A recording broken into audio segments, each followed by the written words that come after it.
guys. I have been really, like you can't really see me, I have been doing really, really well with not allowing shitty people that lied to me into my life.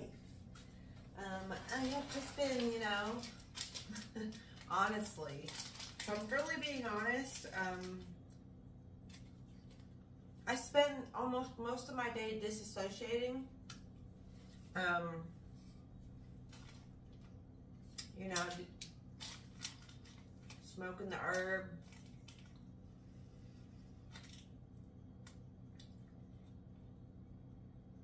Like right now, disassociating. I just never thought this would be my life. I needed it to change. Why can't Prince Charming just find me at my house?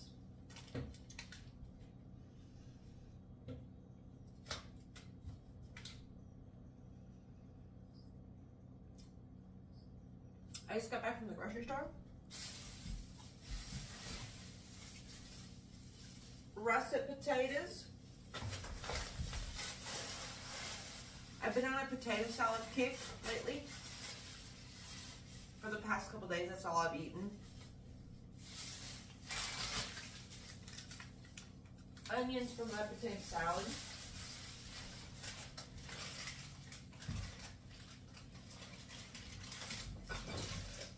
I need to find a boyfriend. I'm just lonely as fuck. I literally spend all day, almost every day by myself. And I'm over it. I'm completely over it. I enjoy my life. I enjoy my time with myself. I'm okay with being by myself. That's fine. But I don't want to be. I want to love and laugh and connect and build with somebody.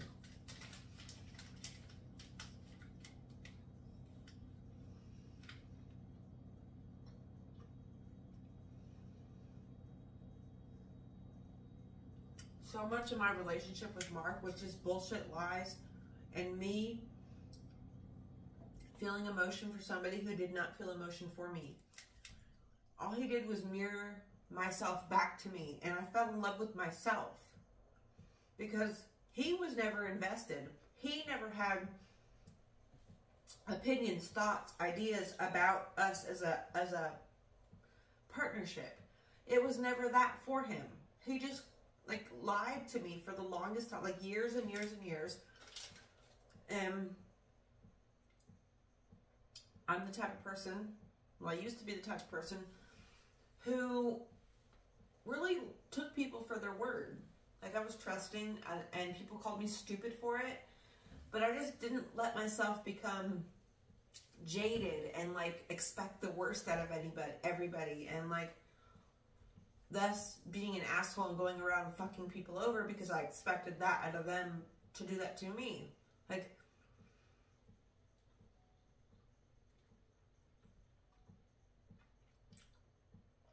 I didn't look at his actions.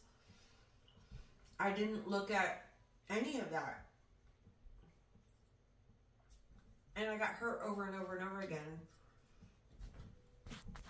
Yeah, I got hurt over and over. And now I'm at a point in my life, maybe women get to this point when you're mid-30s, that you can no longer, like the bullshit, you can't accept it. Like, no matter how many times I've tried to make myself accept the bullshit like I used to, I just can't. And I always end up saying something that makes him fly off the handle because he doesn't like to be called out.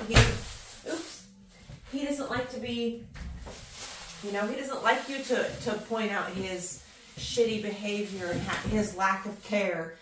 He just wants to do it and not hear about it. And I'm like, okay, well then you need a fucking idiot. I used to be stupid. I really did. I'm at a point in my life now, I literally don't have that ability anymore. And it's a blessing and a curse. Honestly, it's a blessing and a curse. And you know what? he knows he fucked me over, and he knows he did me wrong, because he still willingly hands me hundreds and hundreds of dollars left and right, you know? He's still supporting me, still paying for everything. And like I told him the other day, you're going to keep doing it because I deserve it.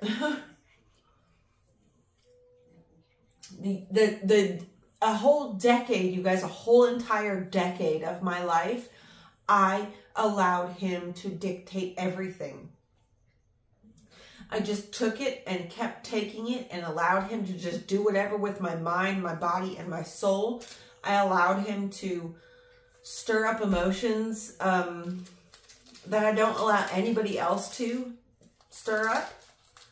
Like, I let him do this to me for the longest time, and he just kept taking. Like, it was never enough. For these type of men, it's never, like, no matter how much you change yourself or fold and contort to fit their lives, you'll never fit. And because they don't want you to fit. Like, that, truth be told, you're like a placeholder. And it sucks. Oh my God, is it soul crushing to allow this like lesson to absorb deep down into the fibers of my being. It hurts. I've spent many nights wondering what I could have did wrong and like going over the scenario. And then I come to the realization, it's not anything that you're doing or not doing, Jennifer. He just doesn't love you. Point blank, period. And that sucks. But, oh well, you know, there's some man out there who will love me. And I've got my sights set that way, you know.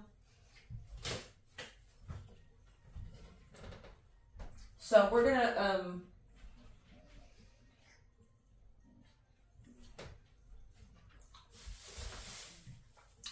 make some potato salad.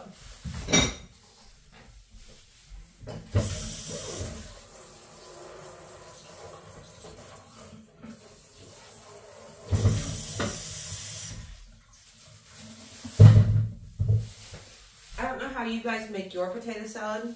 I used to make it to where everything was really mushy, and I kind of want to go for a more German style potato salad where like the potatoes are more whole. And so let me get to work, and then I'll show you guys. So we're gonna peel. I always do my peels into a separate bowl and throw it outside for the animals. Because why waste good food? I try not to throw any food scraps in my garbage can. I try to just like go put it outside, compost it or whatever.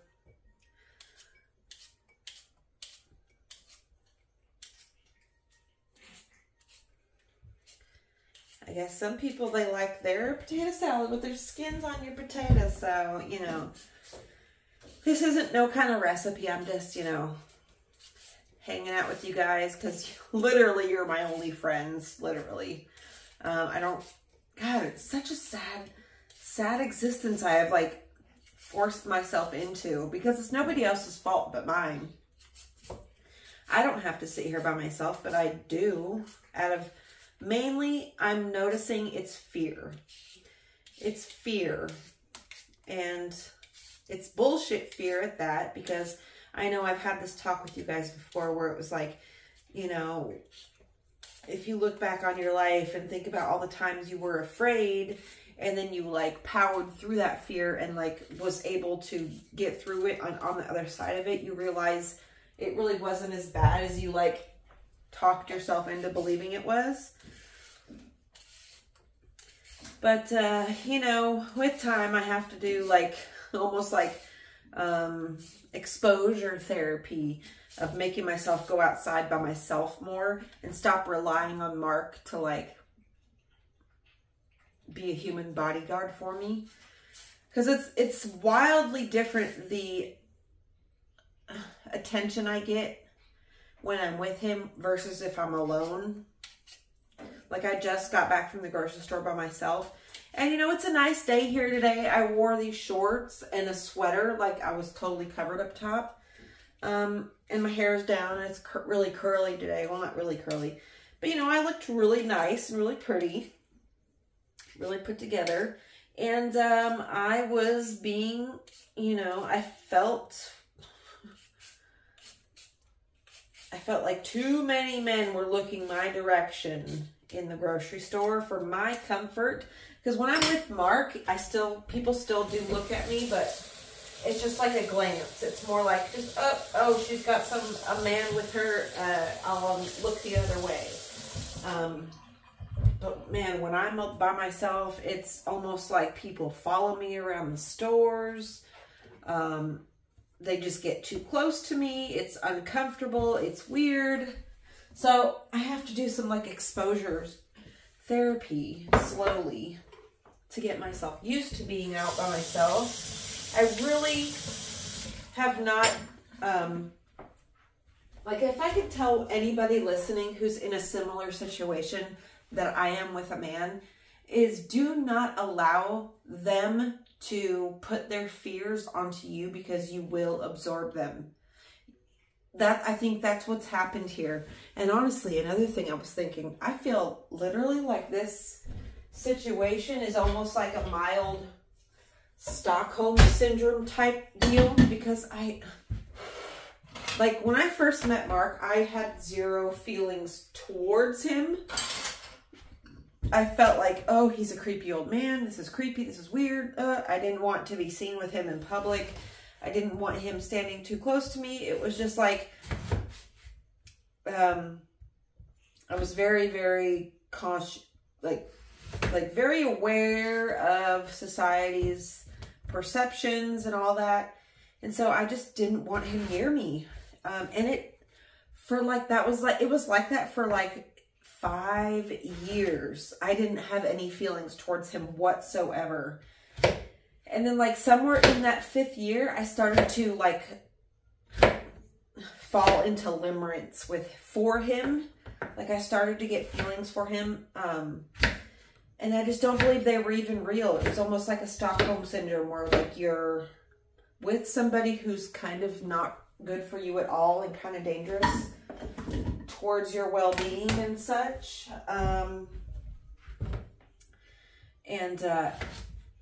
You fall in love with them and you feel feelings towards them, and you don't want to like leave them, and you don't want to get them in trouble for what they've done to you and all this stuff.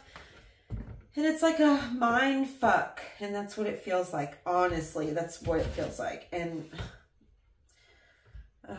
if I always, this thought in particular keeps me up at night, is if I had a loving family, there would be no chance that Mark would have been able to get his hands on me.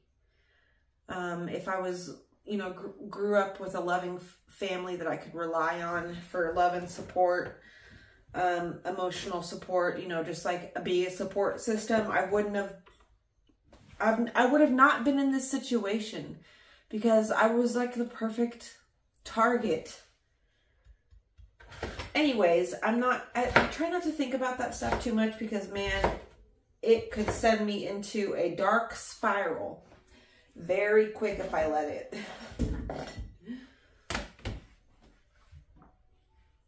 Half of this potato is nasty, so we're not going to use half of that.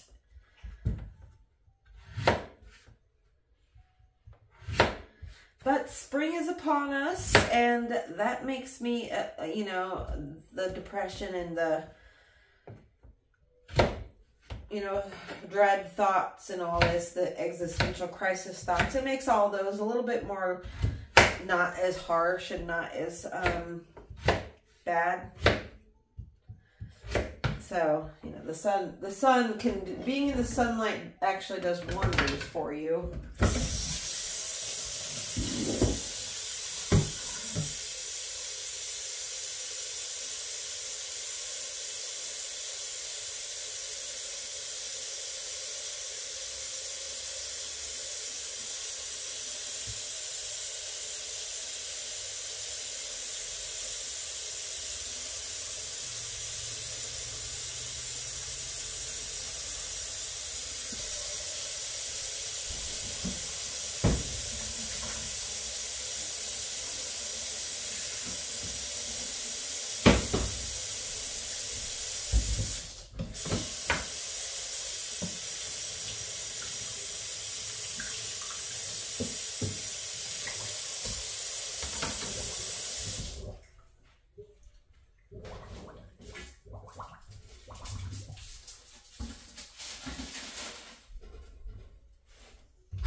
I've also been craving a burger, so let's make a burger too.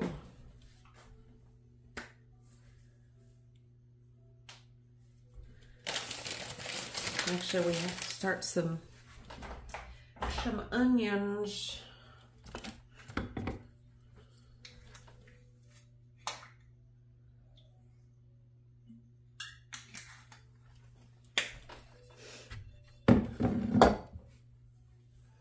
I've got some fresh herbs that I picked yesterday, some oregano and some thyme that I'm going to put in my potato salad.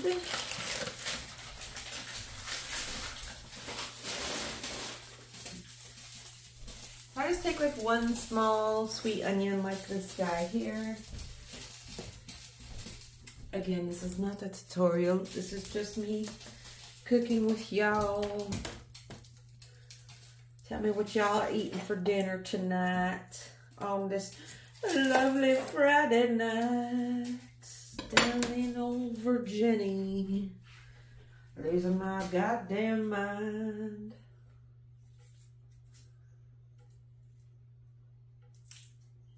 Oh, all my plants are outside. Shit. I gotta bring all my little seedlings and stuff in the house. Oh no. Shit. I totally forgot about those seedlings. They're outside and I do not want them to die. If it gets a little too cold. Shit, sorry guys.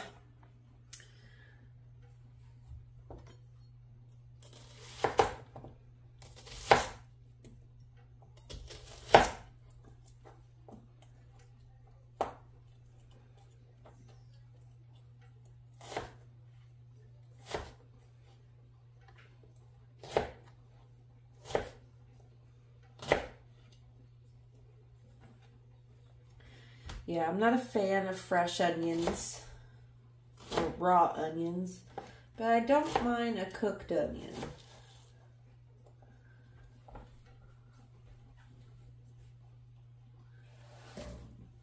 I do not mind a cooked onion.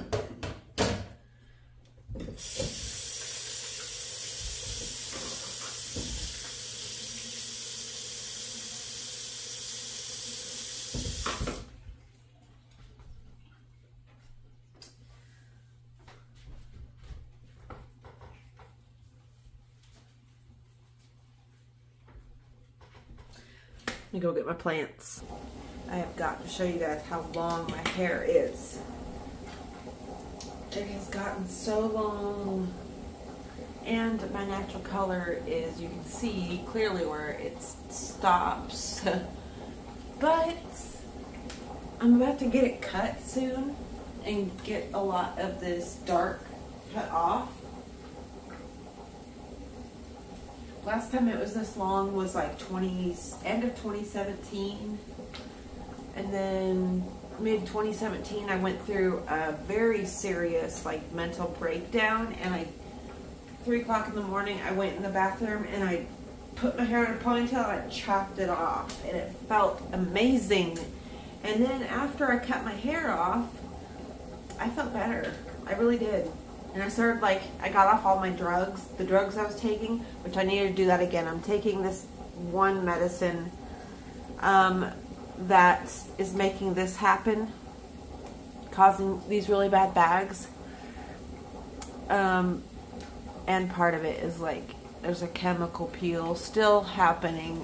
That is still not, done with. But yeah, I'm going to get my hair cut. I think I'm going to get it cut to about here, about shoulder, little more than shoulder length. And then I'm going to get layers in it. Because, I just don't think long hair suits me. I think this long hair makes me look older. It makes me just look wet, I mean, it is beautiful and I do like it sometimes, but it's really annoying. Yeah, I'm ready to just get all of this dyed hair cut off like that much. Ooh, it's going to be so nice. I'm so tempted to do it myself, but I know I'll fuck it up like I do every single time. Every time I get the hankering to cut my own hair, I do it and I fuck it up and I regret it. So I'm not going to do that this time.